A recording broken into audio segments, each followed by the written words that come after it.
33.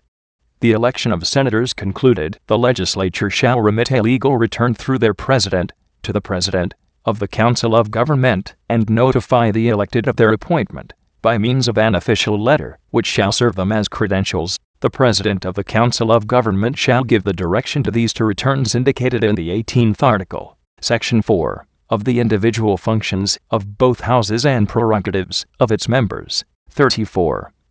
Each house in its preparatory meeting, and in everything appertaining to its government, shall follow the rule formed by the present Congress, provided that amendments may be made to them in future, should both houses consider it necessary. 35. Each house shall judge of the elections of its respective members, and resolve all doubts which may occur in them. 36. The houses cannot open their sessions without the presence of more than the half of the total number of its members, but those present of one and the other must unite on the day appointed for the regulation of the internal government of each, and respectively compel the attendance of the absentees under the penalties prescribed by the law. 37. The houses will communicate with one another and with the supreme executive power by means of their respective secretaries, or by means of deputations. 38.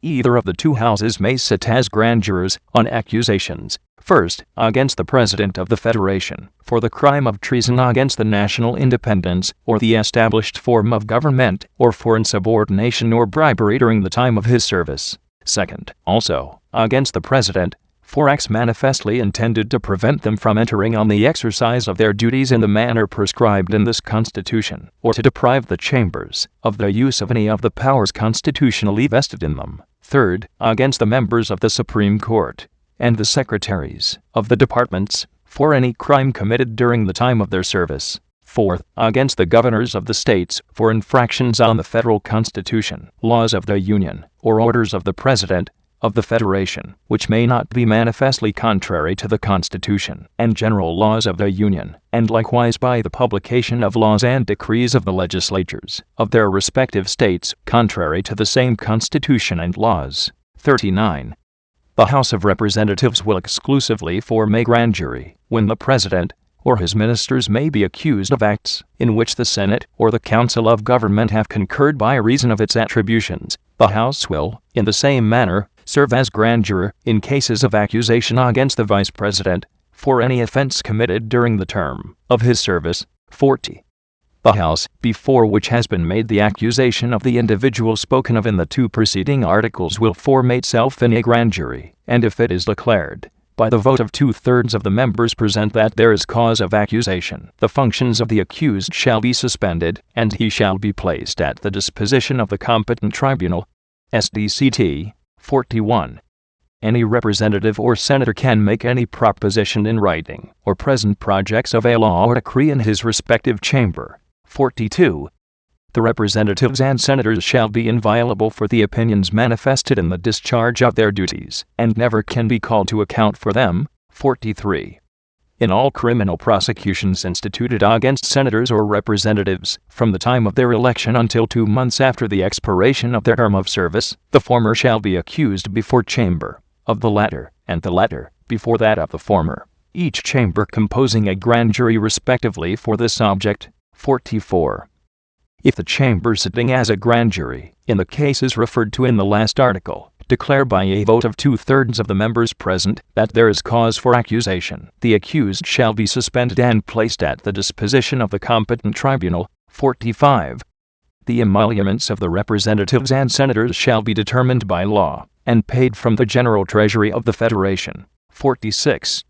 Each house, and also the meetings spoken of in the 36th article, shall have power to deliver such orders as they may deem necessary to carry their resolutions into effect, issued by virtue of the functions granted to each by the 35th, 36th, 39th, 40th, 44th, and 45th articles of the Constitution, and the President of the United States shall cause them to be executed without making any observations upon them. Section 5 of the Faculties of the General Congress. 47. Every resolution of the General Congress shall have the character of a law or decree. 48. The resolutions of the General Congress, to be entitled to the force of law or decree, must be signed by the President, except in cases otherwise provided in this Constitution. 49.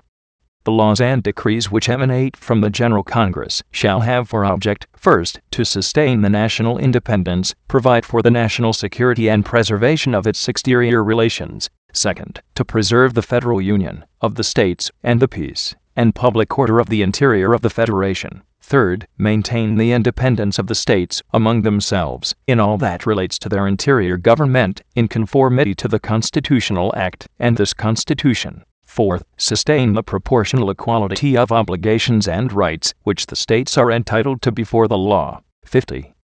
The exclusive faculties of the General Congress are the following. First, promote illustration, assuring for a limited time exclusive rights to authors for their respective works, establishing colleges for marine, artillery, and engineers, erecting one or more establishments in which are to be taught natural, political, and moral sciences, noble arts, and the languages, without prejudice to the power which the legislatures have to regulate public education in their respective states. Second, promote the general prosperity by opening and improving roads and canals, without impeding the states in the improvement of theirs, establishing mails and post offices, and securing for a limited time exclusive right to the inventors, practitioners, or introducers of any branch of industry for their respective inventions, perfections, or new introductions. Third, protect and regulate the political liberty of the press, in order that its exercises may never be suspended, and much less abolished in any of the states and territories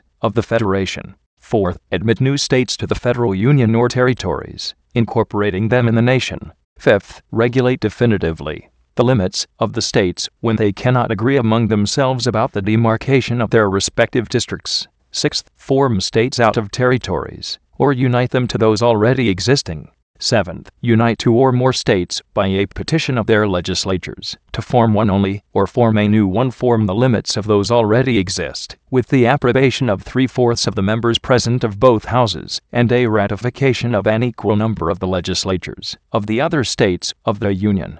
8. Fix the general expenses, establish the necessary contributions to cover them, regulated their collection, determine the inversion, and take annually accounts thereof from the government. 9th, contract debts upon the credit of the Federation, and designate guarantees to cover them.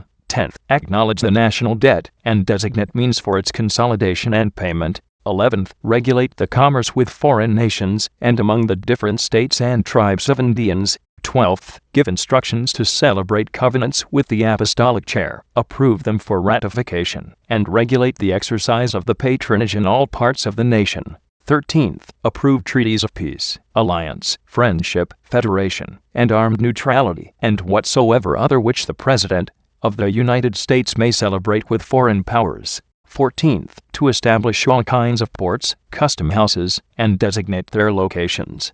15th, determine and regulate the weight, standard, value, and denomination of money in all the states of the Federation, and adopt a general system of weights and measures. 16th, declare war after examining the data prescribed by the President of the United States. 17th, form regulations relative to granting letters of marque and reprisal, and to declare good or bad captures by sea and land. 18th, designate the armed forces of sea and land, fix the respective quota of men to each state, and give orders and regulations for their organization and service. 19th, form regulations to organize, arm, and discipline the local militia of the state, reserving to each one the appointment of their respective officers, and the faculty of trading them conformably to the discipline prescribed by said regulations. 20th, to grant or deny the entrance of foreign troops in the territory of the Federation. 21st, permit or not the station of squadrons of any other power for more than 1 month in the Mexican ports.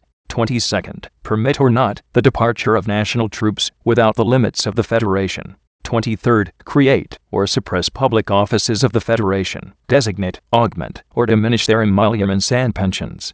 24th, grant premiums and recompenses to corporations or persons who have rendered important service to the Republic, and decree public honors to the posthumous memory of great men. 25th, grant amnesty or pardon for crimes, the cognizance of which appertains to the tribunal of the Federation, in the cases, and with the previous requirements prescribed by law. 26th, to establish a general law of naturalization. 27th, to give uniform laws in every state on the subject of bankruptcies. 28th, to select a place to serve as a residence of the supreme powers of the Federation, and exercise within its limits the attributions of the legislative powers of the state. 29th, to change such residence when they may deem necessary.